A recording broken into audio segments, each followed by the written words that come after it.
Hey everybody, thanks for tuning in. I am John Pollock, and joining me in just a few minutes will be John Ramdeen and Robin Black. In the news today, Lyoto Machida springboards to #1 contender status. The UFC women's bantamweight division grows, and Ronda Rousey caps off a historic weekend for the UFC.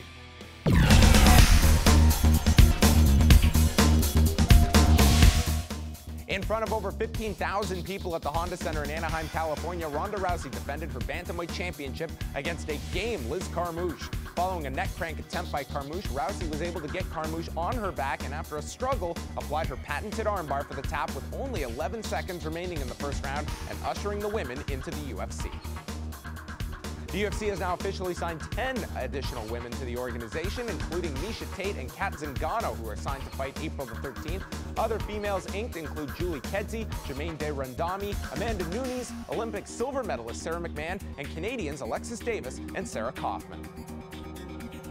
And finally, during the UFC 157 post-fight press conference, UFC President Dana White stated Lyoto Machida is now the #1 contender at light heavyweight following his split decision victory over Dan Henderson on Saturday night. As we have seen in the past, that is far from a guarantee that Machida receives the next title shot after John Jones fights Chael Sonnen for the championship April 27th. And joining me now, John Ramdeen and Robin Black. UFC 157 is in the books. Ronda Rousey successfully defending the UFC Women's Bantamweight Championship with 11 seconds to spare with an armbar. No surprises. This is what we expected from Ronda Rousey. Everybody was talking about it, saying that she would come out and absolutely dominate Liz Carmouche.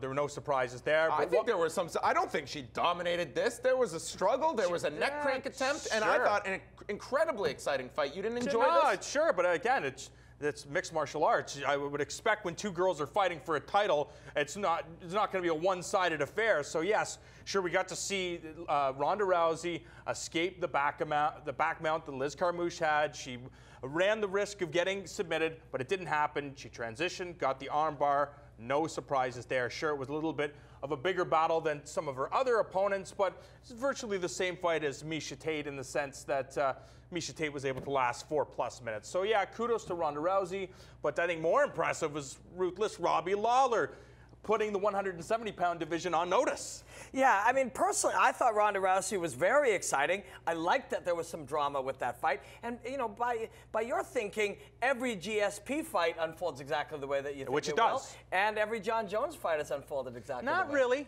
He stopped Shogun by strikes, dropped Machida after choking him lifeless. So, I mean, John Jones is a guy that can do so many things, and I think Ronda Rousey, you know, we just haven't seen enough. This is only her 7th or 8th professional fight. Yes, it's her 9th or 10th armbar victory, but it just depends because the UFC now bringing in some top players. And what happens when she goes up against, say, a Kat Zingano, who is known for her jiu-jitsu background? Man, I don't know. I think the problem that you're kind of picking up on is the fact that maybe she's just a little too much ahead of the competitors. Maybe. In my opinion, Sarah Kaufman is the next best, you know, high-quality 135-pound woman, and she dispatched her immediately. Is there any argument for you guys in terms of the promotion for this? Because I thought it was a home run by the company. You could see the buzz in that final week. They sold out the Honda Center. I think this one is going to perform very well. Dave Meltzer was indicating that early trends, this is definitely going to clear 400,000 buys. To me, this was a giant success for Ronda Rousey and Liz Carmouche putting that headlining role. No, I agree. I mean, it's going to be a huge success because of all the push and all the buzz. But the question that has to be asked is, will the second Ronda Rousey fight be as big as the first Ronda Rousey fight? I don't see why not. I mean, we saw this to a lesser degree last year against Miesha Tate. It picked up with Sarah Kaufman as well. I think you have Miesha Tate come out against Kat Zingano. You can do that rematch, whether it be Sarah McMahon that is thrown in there. But I'm saying for the casual fans, yes, you're talking about some compelling matches in the female 135-pound class, but I'm talking about the casual mainstream audience that tunes into the big stars. We're captivated by Ronda Rousey, and I think now that she is just such a huge star at this level, that Ronda Rousey fighting, I think, is going to elicit a lot of reaction from people, and then it's up to the UFC tell the right story in terms of the challenger and present this. Because as we've said, Ronda Rousey is going to face competition that is going to be higher and higher, and I think that it is going to be very interesting. I see both points on this because, you know, when you look at it, it's like there were a lot of people who said, we got to see this blonde chick go fight. They saw her now.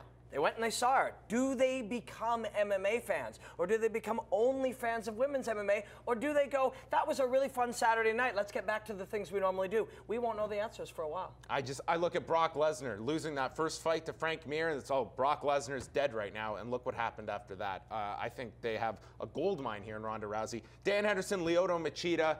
I thought a terrible fight, but Lyoto Machida finds himself in the #1 contender spot. What did you think about the fight, Mr. I actually Randy? loved the fight. I thought that Lyoto Machida did exactly what he needed to do. You loved this fight. No, I did love this too, fight actually. because he played a technically perfect game. Most people in all of mixed martial arts do not want the brain damage that Dan Henderson would inflict with that right hand. Lyoto Machida is a very intelligent guy, and he had to play an intelligent game. And I think he did that to a T. He was able to keep that distance. People say Dan Henderson, you know, he's been in this game for so long, he won't be frustrated. We saw him get frustrated in this fight.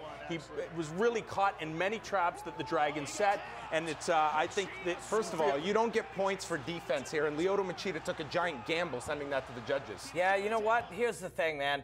The most popular sport in the world is soccer, and most of those games are defense, back and forth, subtleties on a giant field where you win 1-0. Fights go down that way too, and there's going to be, over time, either people evolve into understanding that and finding it fascinating, or they don't. Listen, I can appreciate the speed of Lyoto Machida and how fast and how elusive the guy can be, but if he's in a position right now where Alexander Gustafsson looks great and Dana White's weighing the two, I mean, what have you realistically done here? Lyoto Machida, to me, it was a performance that didn't endear himself at all in terms of setting himself up. Yeah, but at the end of the day, the UFC isn't going to take care of him if he has brain damage. And this, I know for Lyoto Machida, go out, get the victory, and make sure your head is safe when you get your arm raised in victory. And he did exactly that. All right, the first two people I found who enjoyed that fight on Saturday night. Fight News Now Extra continues.